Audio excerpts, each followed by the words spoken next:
Non les frères, les fans d'animé j'en peux plus. Parce que si tu croyais toi, petite merde derrière ton écran qui regarde des animés, c'était normal. Je te déteste grosse merde. J'en ai vu des animés et j'ai kiffé. Mais vous m'avez fait les détester, je vous pardonnerai pas. Si tu regardes One Piece t'as du goût. Mais si t'es un de ces gros halouf qui se tape des animés de romance en détente, bah wallah tu me fais pitié, zéro van. T'es là, t'enjoy ton moment à regarder le personnage principal qui bizarrement te représente bien quoi. Maigre, moche, dégueulasse, juif. Tout d'un coup attirer toutes les meufs de sa classe comme par magie. Ah oui parce que si tu croyais que ça allait arriver dans la vraie vie.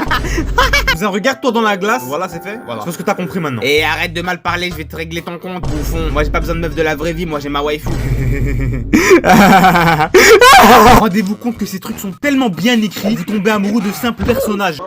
Je veux dire, c'est fait exprès, ils sont là, ils les rendent toutes mignonnes pour que le gros porc solitaire en manque d'affection que tu es derrière ton écran développe des sentiments. T'es ridicule, t'es amoureux d'un personnage qui est aussi vivant que Charlie Coeur. Et le pire, c'est que cette fameuse waifu a été dessinée par un vieil homme barbu qui passe 12 heures par jour sur sa chaise et qui aime probablement les lolis. Et ouais, ça refroidit quand tu sais que ça égale ça. Et les auteurs derrière ces histoires, ils sont pas clean non plus, hein. C'est des petits shaitans, faut pas croire. Combien d'articles j'ai lu sur des mangaka qui, entre deux chapitres de leur histoire, rework des mineurs sur Tokyo. Tu ne peux pas m'échapper, ramène des fâches ici.